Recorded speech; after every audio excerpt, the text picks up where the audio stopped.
finalmente o último capítulo do segundo livro dos Reis, que é o capítulo 25. Então, e esse capítulo trata sobre a queda de Jerusalém. E também Joaquim, rei de Judá, é libertado da prisão. Eu estou numa jornada nesse canal que é gravar todos os capítulos da Bíblia de Gênesis a Apocalipse. E eu já fiz isso para os seguintes livros: Gênesis, Êxodo, Levítico, Números, Deuteronômio, Josué, Juízes, Rute, primeiro livro de Samuel, segundo livro de Samuel, primeiro livro dos Reis, e hoje eu concluo o segundo livro dos Reis. Também já gravei Apocalipse, né? Adiantei porque é o último livro da Bíblia. Então vamos lá. A queda de Jerusalém, então, é o assunto do último capítulo do segundo livro dos Reis. Ora, Zedequias rebelou-se contra o rei da Babilônia. Então, no 9º ano do reinado de Zedequias, no 10º dia do 10º mês, Nabucodonosor, rei da Babilônia, marchou contra Jerusalém com todo o seu exército. Ele acampou em frente da cidade e construiu rampas de ataque ao redor dela. A cidade foi mantida sob cerco até o 11º ano do reinado de Zedequias. No 9º dia do 4º mês, a fome na cidade havia se tornado tão rigorosa que não havia nada para o povo comer. Então o muro da cidade foi rompido e todos os soldados fugiram de noite pela porta entre os dois muros, próximos ao jardim do rei. Embora os babilônios estivessem em torno da cidade, fugiram na direção de Arabá, mas o exército babilônio perseguiu o rei e o alcançou nas planícies de Jericó. Todos os seus soldados o abandonaram e ele foi capturado.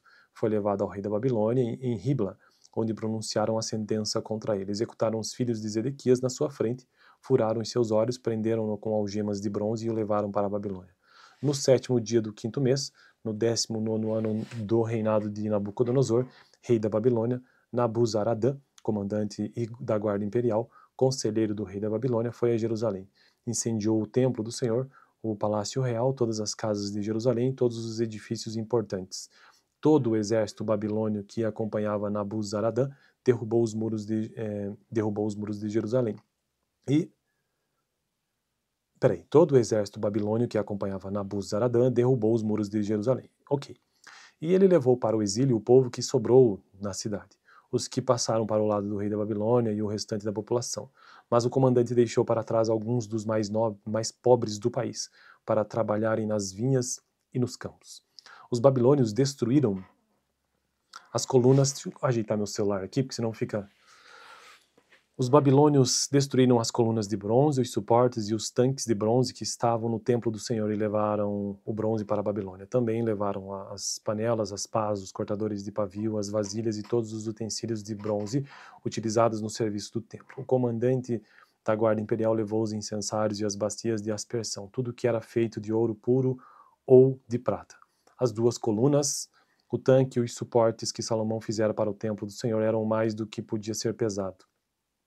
Cada coluna tinha 8 metros e 10 centímetros de altura, o capitel de bronze no alto de cada coluna tinha 1 metro e 35 centímetros de altura e era decorado com uma fileira de romãs de bronze ao redor.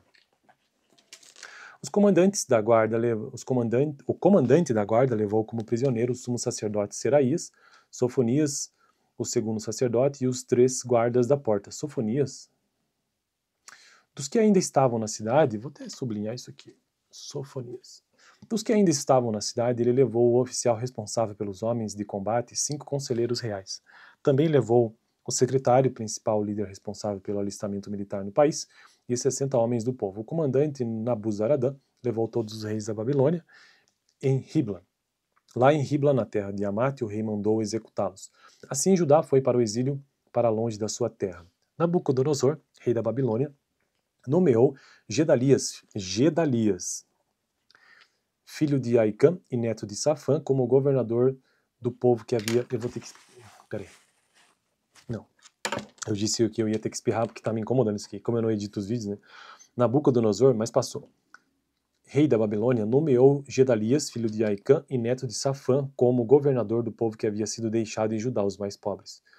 Quando Ismael, filho de Netanias, Joanã, filho de Careá, Seraías, filho de Netofatita, Tanumete, meu Deus, cada nome, né, cara, e Jazanias, filho de Maacatita, todos os líderes do exército souberam que o rei da Babilônia havia nomeado Gedalias como governador. Eles e os seus soldados foram falar com Gedalias em Mispa.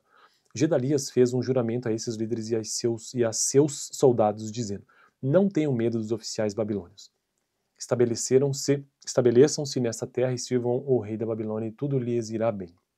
Mas, no 7º mês, Ismael, filho de Netanias, e neto de Elisama, que tinha sangue real, foi com 10 homens e assassinou Gedalias e os judeus e os babilônios que estavam com ele em Mispa.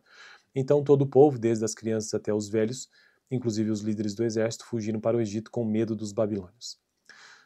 Então essa é a história da conquista, da queda de Jerusalém. Agora, a última história desse capítulo 25, na verdade, né, trata sobre Joaquim, é libertado da prisão. No 37º ano do exílio de Joaquim, 37º ano do exílio de Joaquim, rei de Judá, 37 anos, no ano em que Evil-Merodach,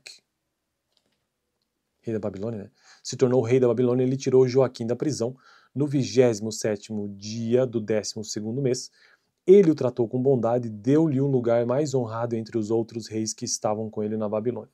Assim, Joaquim deixou suas vestes de prisão e pelo resto de sua vida comeu à mesa do rei.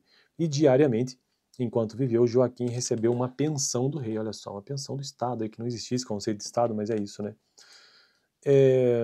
Bom, então eu finalizo nesse vídeo todo o livro do segundo livro dos reis, que tem 25 capítulos. No próximo vídeo já começa então o primeiro livro das crônicas, que é logo na sequência. Beleza? Vídeo com o capítulo 24 aqui no final, caso você tenha interesse. Valeu!